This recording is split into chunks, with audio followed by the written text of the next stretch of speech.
stars had never seemed so peaceful.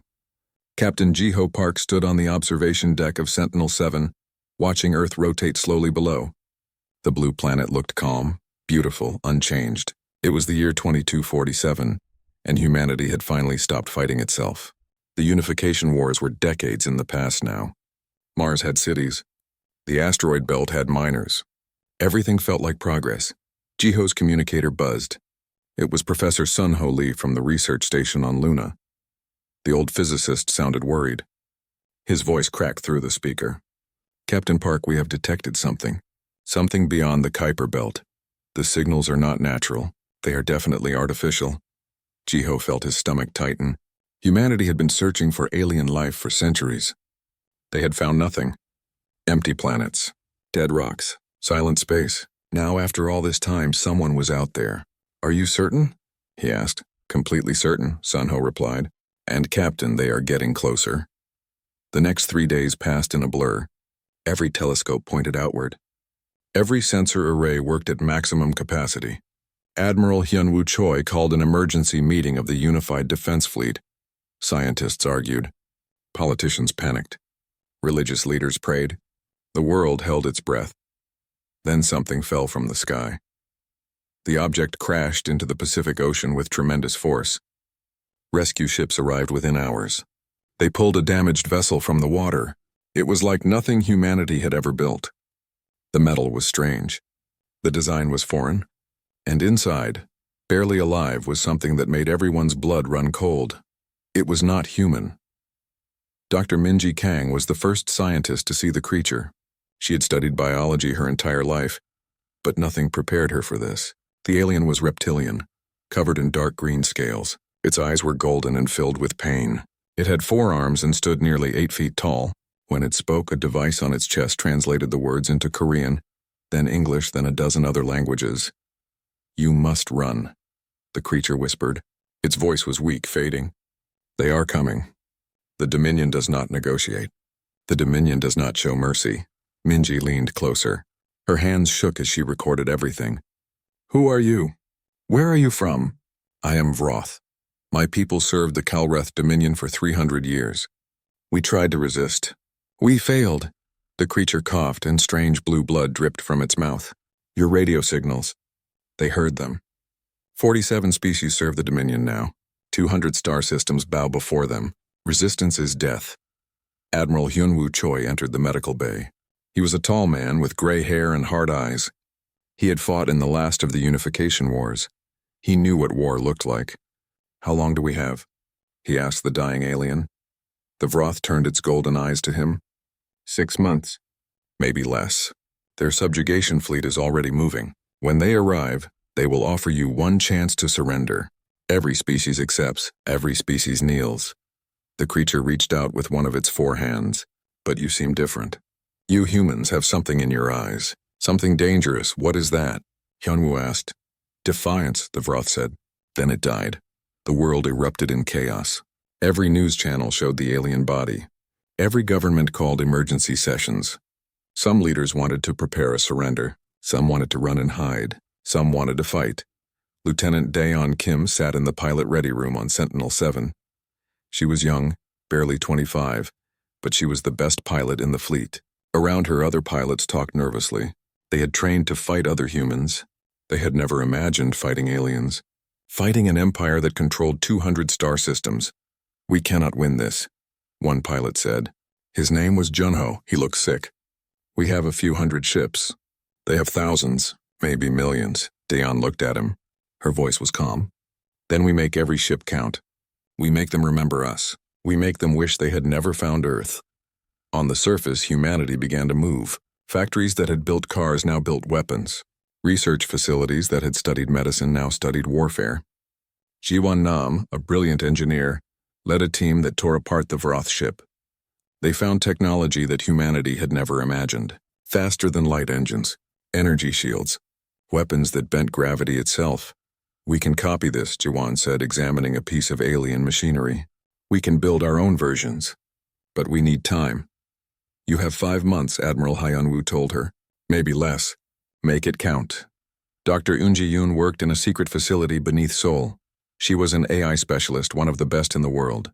Her task was simple but impossible. She had to create an artificial intelligence that could fight a war. Human pilots are good, she explained to her team. But we need to be better than good. We need to be perfect. The AI project was called ARES, Adaptive Response Engagement System. It would control defense networks, predict enemy movements, and coordinate attacks faster than any human could think. Yoonji worked 18 hours a day. She barely slept. None of them did. Across Earth, millions of people volunteered for military service. General Boram Han, commander of ground defense forces, trained them for urban warfare. She knew that if the aliens reached the surface, every city would become a battlefield. We will not make it easy for them, she told her soldiers. Every street, every building, every inch of ground will cost them blood. Corporal Taeyang Shin was one of those soldiers. He was a simple man from Busan. He had been a fisherman before the alien arrived. Now he carried a rifle and learned how to fight creatures from the stars. I do not understand all this technology, he told his commander. But I understand protecting my home. I understand standing with my brothers and sisters. 6 months felt like 6 days. Professor Sunho Lee made a breakthrough in the final week.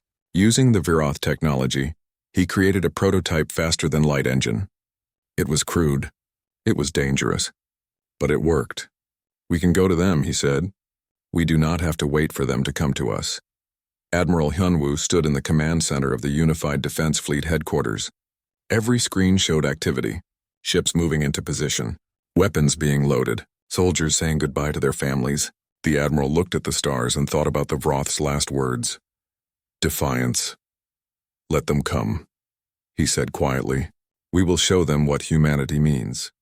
In orbit, Captain Jiho Park watched the long-range sensors. He had been watching for weeks, waiting, knowing what was coming. Then finally the sensors screamed. 300 contacts. 300 alien warships entering the solar system. The war had begun. The factories never stopped. Day and night, the sound of construction filled the air. Humanity had 5 months to prepare for an enemy that had conquered 47 species. 5 months to build weapons that could challenge an empire. 5 months to become something the galaxy had never seen. Jiwon Nam had not slept properly in weeks. Her team had torn apart every piece of Vroth technology they could find. The alien ship had given them secrets. Secrets about energy systems, about shield generators, about weapons that turned matter into pure destruction. But understanding alien technology and building it were different things. We need to adapt this to human manufacturing, she explained to Admiral Hyunwoo Choi. The Vroth built things differently. We need to make it work with what we have. The first hybrid weapon was completed after 6 weeks. It was a railgun but enhanced with Vroth energy systems. It could fire projectiles at a fraction of light speed.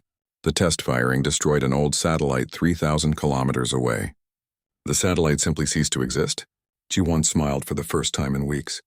We can fight with this. But weapons alone were not enough. Dr. Yoon Ji-yoon worked underground building ARES. The artificial intelligence grew more sophisticated every day. It learned from military history. It studied every battle humanity had ever fought. It analyzed alien technology and predicted how the Dominion would attack. Ares is ready for testing, Yoonji announced. It can coordinate 1,000 defensive positions simultaneously. It can predict enemy movements 3 steps ahead. The test was simple. Human pilots against Ares-controlled drones. The pilots were good. Some were excellent. But Ares was better. It anticipated every move. It found every weakness. It won every engagement. Lieutenant Daeon Kim was one of the test pilots. She had shot down more drones than anyone else, but Ares still beat her. This is frustrating, she admitted. But if this thing is on our side, the Dominion will have problems. Captain Jiho Park led a mission to the edge of the solar system. His team planted sensor networks near the Kuiper Belt. These sensors would give them early warning when the Dominion arrived. It was dangerous work. Space was vast and empty. One mistake meant death. But they completed the mission. Hundreds of sensors now watched the darkness, waiting for the enemy. On Mars, they built weapons platforms.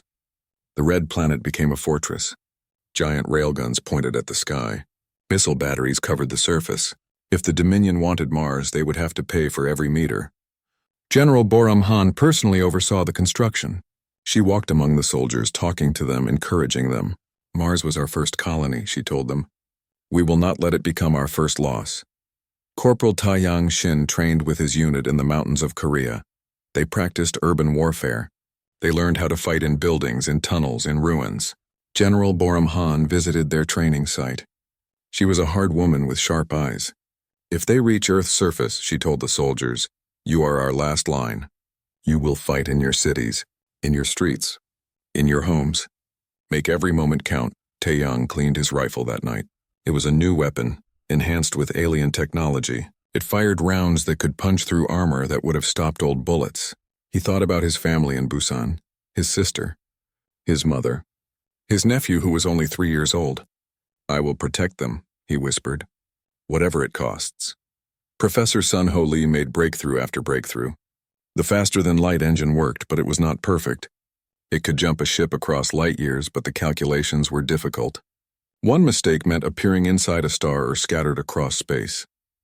We need better navigation systems, he explained to his team. We need to be precise. They worked on it. Week after week, slowly the system improved. By the 4th month, they had built 3 ships with FTL engines. They were small. They were experimental. But they could jump. Captain Minho Bay volunteered to pilot the first one. He was a calm man with steady hands. Someone has to test it, he said. Might as well be me. The test jump was terrifying. One moment the ship was near Earth. The next moment it was near Jupiter. Minho felt like his body had been torn apart and put back together. But he was alive. The ship was intact. FTL works, he reported. It feels terrible, but it works. Dr. Young Suk-oh worked in the medical facilities. She studied the Vroth body. She examined its biology, its chemistry, its genetics. She made a discovery that changed everything. The Dominion species have weak immune systems, she told the military commanders. They have conquered so many worlds that they believe themselves invincible. But they have never faced biological warfare. Earth has thousands of viruses and bacteria. We could weaponize them. Admiral Hyunwoo considered this. Biological weapons were dangerous. They were unpredictable. But this was war for survival. Develop it, he ordered. But only as a last resort. We are not monsters. We use this only if we have no choice. The weeks turned into months. The training continued. The weapons multiplied. Humanity built over 800 warships. They were smaller than the Vroth ships. Smaller than what the Dominion probably had. But they were fast. They were deadly. And they were controlled by Ares. Lieutenant Daein Kim led the pilot training program. She was hard on her students. She pushed them past their limits. Some failed, some quit. But those who remained became incredible. The Dominion has probably never faced pilots like us, she told them. They fight with overwhelming numbers. We fight with skill. We fight with rage. We fight with everything we have. Sergeant Hana Song led a special unit. They were trained for boarding actions. For close combat in the narrow corridors of spaceships. They practiced in mock-ups of the Vroth vessel. They learned how to breach alien hulls, how to fight in zero gravity, how to capture enemy ships. Hana was a small woman, but she was fierce. Her soldiers respected her. They feared her a little too. If we can capture a Dominion ship, she explained, we can learn their tactics. We can steal their technology. We can turn their strength into weakness. In the final month, the Confederacy of Free Worlds made contact. They were a loose alliance of species that resisted the Dominion from the shadows. They sent a message to Earth. Ambassador Sora Lim received it. The message was simple. We have heard about humanity. We have heard about your preparations. The Dominion is sending 300 warships to conquer you. We are sorry. No species has ever survived their first attack. Fight well. Die with honor. Sora Lim read the message to the Unified Defense Council. The room was silent. Then Admiral Hyunwoo Choi stood up. Send them a reply, he said. Tell them we appreciate their sympathy. But tell them we do not plan to die. Tell them to watch carefully. Tell them humanity is about to teach the galaxy something new. The message was sent. Across the stars, species watched and waited. Most expected humanity to fall. Some felt pity. Some felt nothing. The Dominion had crushed every resistance for centuries. Earth would be just another conquest. Just another slave world. But deep in the shadows, a few species hoped. They remembered freedom. They remembered resistance. They remembered what it meant to fight. Maybe, one rebel leader whispered, maybe these humans are different. On Earth, the final preparations were complete. Captain Jiho Park stood on Sentinel-7, watching the sensor displays. The 300 Dominion warships were close now.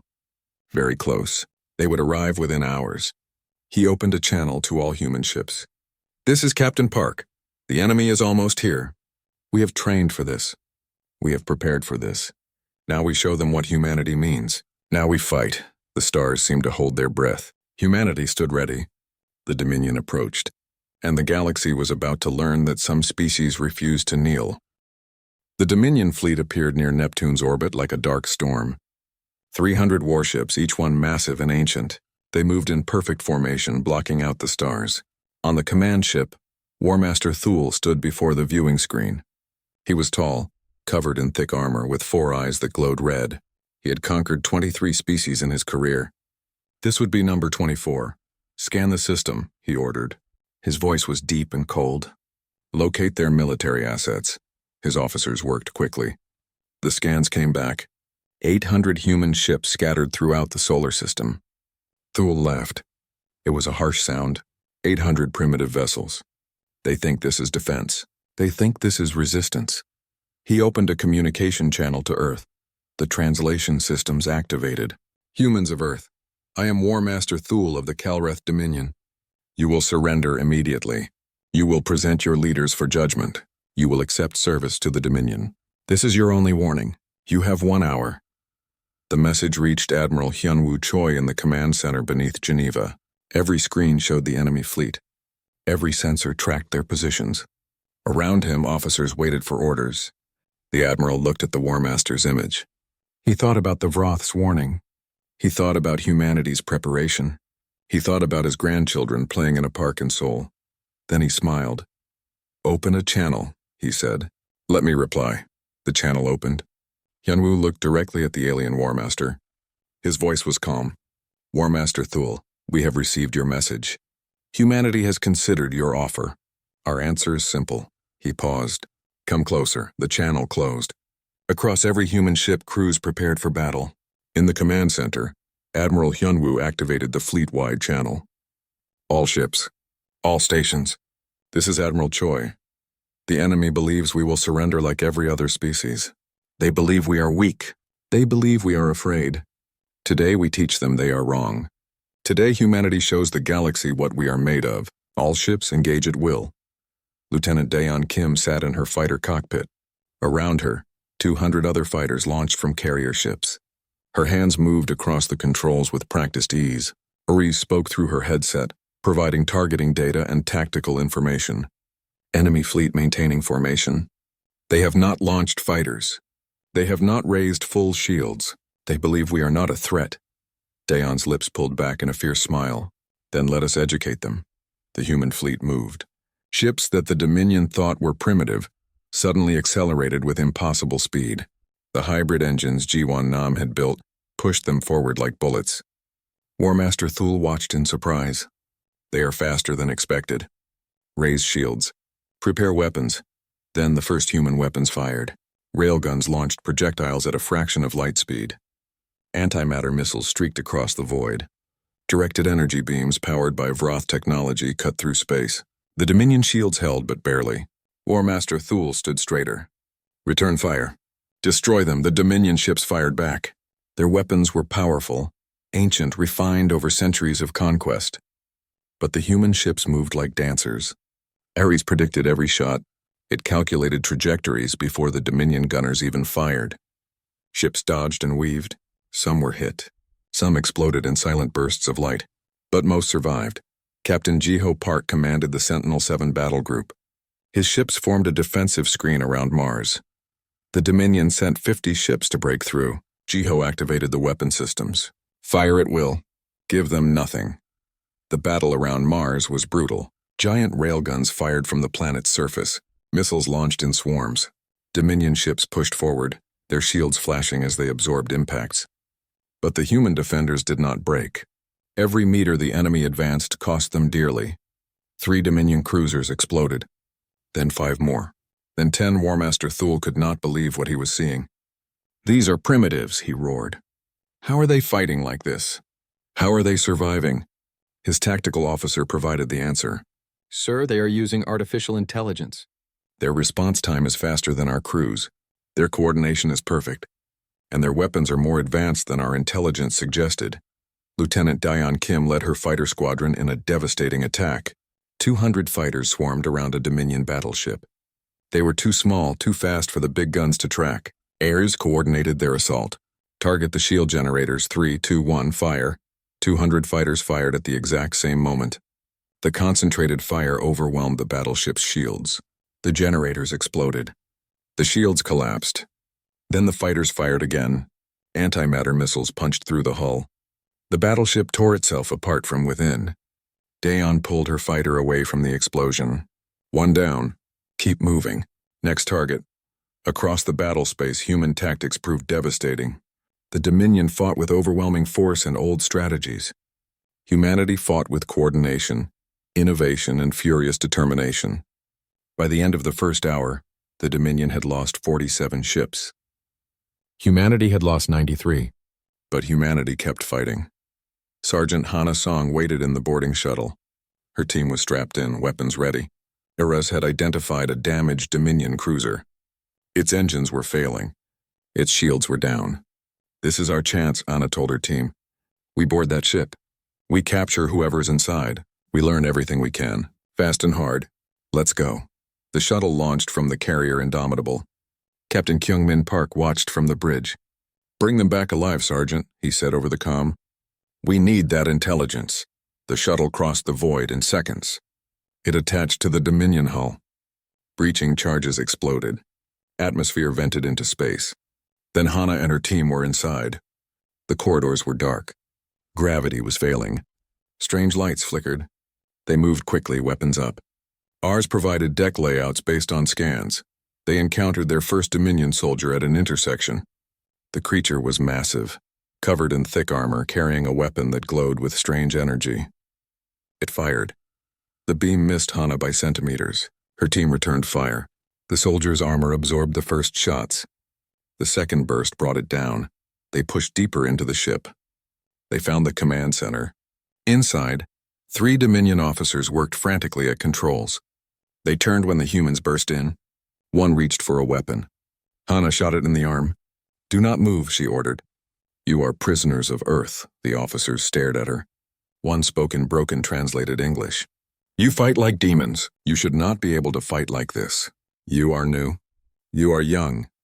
You should be easy prey. Hana smiled without warmth. We are human. We are never easy prey. Dr. Youngsuk. Oh was ready when the prisoners arrived. She examined them, took samples, studied their biology. Her discovery was confirmed. Their immune systems were weak. Centuries of living in controlled environments had made them vulnerable. We can use this, she told Admiral Hyunwoo. If we need to. The battle continued for 6 more hours. War Master Thule tried everything. Concentrated attacks, flanking maneuvers, overwhelming force. Nothing worked. The humans adapted to every tactic. Ares learned from every engagement. And the human fighters never stopped pressing forward. Finally, War Master Thule made a decision he had never made before. He ordered retreat. His remaining ships pulled back, jumping to FTL beyond the outer planets. He had arrived with 300 ships. He left with 197. Over 100 vessels destroyed or crippled. His message to Dominion High Command was brief.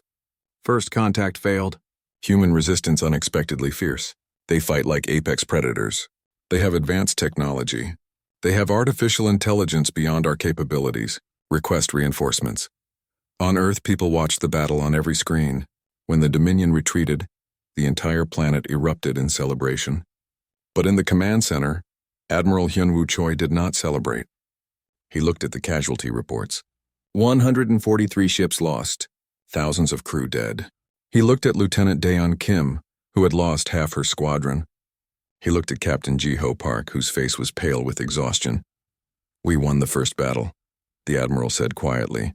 But this was just the first battle. They will come back. And next time they will bring everything they have. Captain Min-Ho Bai spoke up. He had been waiting for this moment. Then we do not wait for them. The FTL ships are ready. We take the fight to them. We show them that humanity does not just defend. We attack. Across the galaxy, news of the battle spread. The Dominion had retreated. Humanity had won, Enslaved species whispered in secret. Free species watched in amazement. The Confederacy of Free Worlds sent another message to Earth. This one was different. You survived, you won. You did what no species has done in centuries. The galaxy is watching now. The galaxy is hoping. Show us what happens next. The news spread through the galaxy like wildfire. Humanity had won. The species that had only just discovered they were not alone had defeated a Dominion subjugation fleet. On slave worlds across 200 star systems, people whispered the story in secret. Some did not believe it. Some thought it was a trick. But others felt something they had not felt in generations. Hope. Ambassador Sora Lim received the first contact from the Confederacy of Free Worlds 3 weeks after the battle. They wanted to meet in person. They wanted to see humans with their own eyes. They wanted to know if the reports were true. Sora agreed. She took a small ship, one of the new FTL vessels, and jumped to the coordinates they provided. The meeting place was an ancient space station orbiting a dead star. The Confederacy representatives were there. 5 species, all of them hiding from the Dominion, all of them desperate. They looked at Sora with a mixture of wonder and disbelief. She was small compared to them, human, fragile-looking, but her eyes were hard. You really did it, one of them said. His species had 6 limbs and spoke through a translation device. You fought the Dominion and survived. How? Sora chose her words carefully. We prepared. We adapted. We refused to accept defeat. And we will fight again when they return. When they return, they will bring thousands of ships, another representative warned. She was tall and blue with crystalline features. The fleet you defeated was just a subjugation force, a standard conquest group. High Overlord Kresh will not tolerate this failure. He will come personally with the full might of the Dominion. Then we will be ready, Sora replied. Will you help us? The room fell silent. The Confederacy species looked at each other. Finally, the 6-limbed representative spoke. We are scattered. We are weak. The Dominion destroyed most of our fleets long ago. We survive by hiding, by running, by hoping they forget about us. We cannot face them directly. Not anymore. Then watch, Sora said. Watch what humanity does. And when we win, join us. Join us in building something better. Back on Earth, Intelligence Officer Jun Yang worked day and night analyzing the captured Dominion data. Sergeant Hana Song's boarding action had provided treasure, ship logs, tactical data, communication protocols. Jun studied everything. What he found changed the war. The Dominion is old, he explained to Admiral Hyun-Woo Choi. They have been conquering for over 800 years.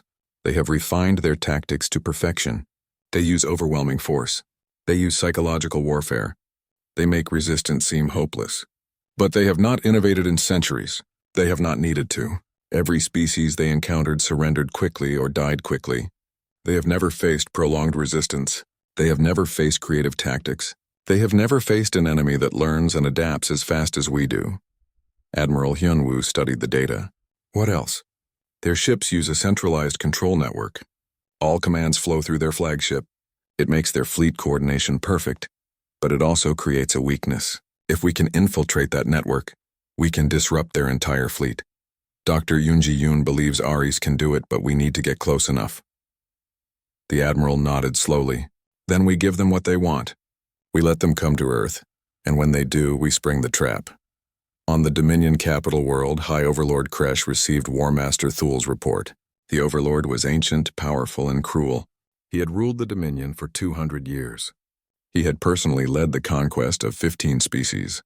He did not accept failure. You lost over 100 ships to primitives, he said. His voice was cold enough to freeze atmosphere. You retreated from creatures that have barely left their own star system. War Master Thul knelt before him. My Overlord, they are not like other species. They fight with tactics we have never encountered. Their technology is more advanced than it should be. Their coordination is perfect. They are dangerous. Dangerous, Kresh repeated. I will show you dangerous. I will show these humans what the Dominion truly means. Prepare the Grand Fleet, 2,000 warships. I will lead the assault personally. And when Earth falls, I will make an example of humanity that the entire galaxy will remember for 10,000 years. Back on Earth, Captain Minho Bai prepared for his mission. His ship, the Defiant, was the fastest FTL vessel humanity had built. His crew was small but skilled. Their task was simple but terrifying. They would jump behind enemy lines. They would strike Dominion supply depots. They would gather intelligence. They would show the enemy that nowhere was safe. "This is a suicide mission," his second officer said. "We might not come back," Minho smiled. "Every mission might be a suicide mission now. But if we succeed, we save lives. We buy time. We show the Dominion that humanity can reach them anywhere." The Defiant jumped. The sensation was still terrible, like being torn apart and reassembled. But Minho held steady. They appeared 3 light years away near a Dominion supply depot. The enemy did not expect them. The enemy did not even see them coming. Minho launched missiles at the fuel storage. The depot exploded in a massive fireball. Then the Defiant jumped away before the defense fleet could react. They struck 3 more targets over the next week. Each time they appeared, destroyed something vital and vanished. The Dominion could not predict where they would strike next. They could not catch them. Fear began to spread among Dominion crews. The humans could be anywhere. Lieutenant Daeon Kim trained new pilots. The losses from the first battle had been heavy, but volunteers came forward by the thousands. Young people who wanted to protect Earth. Older people who remembered the unification wars and knew how to fight. She pushed them all to their limits. "You will face overwhelming numbers," she told them. "You will see friends die. You will be afraid. But you will also be part of something greater. You will be part of humanity's survival." Captain Jiho Park oversaw the fortification of Mars, more weapon platforms, more shields, more defenses. If the Dominion wanted the Red Planet, they would drown in their own blood trying to take it. He walked among the soldiers, talking to them, learning their names. These were people willing to die to protect humanity. He would not waste their sacrifice. Dr. Minji Kang made a discovery that changed everything. She had been studying the Dominion prisoners, comparing their biology to other species' data. "They are all similar," she explained to the research team. "Every species in the Dominion shows genetic markers indicating they have been modified. The Dominion does not just conquer. They alter the species they capture. They make them weaker, more compliant, easier to control over generations. Can they do that to us?" Someone asked. "They will try," Minji replied. "But we will not give them the chance." General Boram Han prepared Earth's ground defenses. Every major city now had shield generators. Every mountain had weapon emplacements. Every citizen knew where the shelters were. She had studied every invasion in human history. She knew what worked. She knew what failed. "The Dominion believes we will break when they reach our surface," she told her commanders. "We will show them that breaking humanity is impossible." Corporal Taeyang Shin had been promoted. He was now a sergeant leading his own unit. They had trained for months in urban combat. They knew every street in Seoul, every building, every tunnel. "If they land here," he told his soldiers, "we will make them regret it." The Confederacy of Free Worlds watched everything. They saw the Defiance raids. They saw humanity's preparations. They saw something the galaxy had not seen in centuries. True resistance. One of their leaders sent a secret message to Ambassador Sora Lim. "We cannot commit our forces. Not yet, but we will provide intelligence. We will tell you where the Dominion is weak. We will help however we can without revealing ourselves." "Why?" Sora asked. "Because you give us hope," the alien replied. "Because you remind us of what we used to be. Because if humanity wins, maybe we can be free again too." Captain Kyungmin Park commanded the carrier Indomitable. It was humanity's largest warship, carrying 400 fighters and bombers. His crew was ready. His pilots were trained. His ship bristled with weapons. "When the Grand Fleet arrives," he told his officers, "we will be the tip of the spear. We will hit them first. We will hit them hardest. And we will show them that humanity does not fear numbers." 2 months after the first battle, Ares detected the Dominion Grand Fleet. 2,000 warships, moving together in perfect formation. At their head was the flagship Eternal Conquest, commanded by High Overlord Kresh himself. The fleet was so large it created gravity distortions that sensors could detect from light years away. Admiral Hyunwoo Choi stood in the command center. Every human ship was in position. Every weapon was ready. Every soldier was prepared. He looked at the sensor display showing the approaching armada. It was the largest fleet the Dominion had ever assembled. It was meant to crush humanity completely. He opened the fleet-wide channel. "This is Admiral Choi. The enemy has come with everything they have. They believe 2,000 ships will break us. They believe we will surrender when we see their might. They believe we are like every other species they have conquered. They are wrong. We are human. We do not break. We do not surrender. We will fight. We will win. All ships prepare for battle. The Grand Fleet entered Earth's orbit. High Overlord Kresh looked at the blue planet below. It was beautiful. It would make a fine slave world. The Second Battle of Earth began with thunder. 2,000 Dominion warships opened fire simultaneously. The sky above Earth lit up with weapons fire. Shields flashed. Explosions bloomed in the void. The scale was beyond anything humanity had ever seen. Beyond anything the galaxy had seen in centuries. High Overlord Kresh watched from his flagship. Destroy their orbital stations first, break their defenses, then we take the planet. But humanity had learned from the first battle. The orbital stations were decoys filled with automated weapons but minimal crew. The real fleet waited in hiding, using the Moon and Mars as cover. Admiral Hyunwoo Choi watched the Dominion waste ammunition on empty targets. Let them exhaust themselves. Ares, calculate optimal strike time. The AI responded instantly. Optimal engagement in 90 seconds. Enemy formation will be most vulnerable after initial barrage. 90 seconds felt like forever. Humanity watched 2,000 enemy ships hammer their decoy positions. Then Ares spoke again. Now, 800 human ships appeared from behind the moon. They had been waiting, engines cold, invisible to sensors. Now they struck like a hammer. Captain Kyung-min Park's carrier Indomitable launched 400 fighters in the first wave. Lieutenant Daeon Kim led them straight into the Dominion formation. "Break their lines," she commanded. "Make them scatter. Make them panic." The fighters moved like a swarm of angry insects. Ares coordinated every movement. They were too fast, too small, too numerous for the big Dominion guns. They targeted shield generators, engine systems, weapon batteries. Within minutes, chaos spread through the enemy fleet. Ships collided trying to adjust formation. Friendly fire incidents increased as they tried to hit the darting fighters. High Overlord Kresh roared in anger. They are using guerrilla tactics. They are fighting like cowards. Converge formation, crush them with our numbers. But converging made the Dominion vulnerable. Captain Jiho Park's battle group emerged from behind Mars. His ships carried the heaviest weapons humanity had built. Railguns that could punch through multiple ships. Antimatter torpedoes that turned matter into energy. "Fire," Jiho commanded. His voice was cold and hard. The concentrated barrage caught the Dominion mid-formation change. Shields overloaded. Hulls shattered. 20 Dominion cruisers exploded in the first salvo. Then 30 more. The enemy was powerful, but they had never faced an enemy that fought with such coordination and ferocity. On the surface of Earth, General Boram Han watched the battle from her command center. Dominion troop ships were trying to break through to land-ground forces. They believed conquering the surface would break human morale. She activated the planetary defense grid.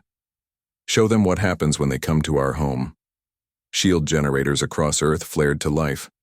Weapons platforms fired in synchronized patterns. The first wave of Dominion landers was destroyed before they reached the atmosphere. The second wave broke through, but found themselves facing concentrated fire from every angle. Only 12 ships made landfall. They crashed in different locations. Seoul, London, São Paulo. Boram sent orders to local commanders. Contain them, eliminate them, give them nothing. Corporal Taeyang Shin, now a sergeant, led his unit through the streets of Seoul. A Dominion lander had crashed 3 blocks from their position. Alien soldiers were emerging. They were huge, armored, carrying advanced weapons. But they were on human ground now. Taeyang and his unit knew every alley, every building, every hiding spot. They are used to open warfare, Taeyang told his soldiers, used to overwhelming firepower. But here in the city none of that matters. Here we have the advantage. They struck from windows, from rooftops, from underground tunnels. The Dominion soldiers were powerful but confused.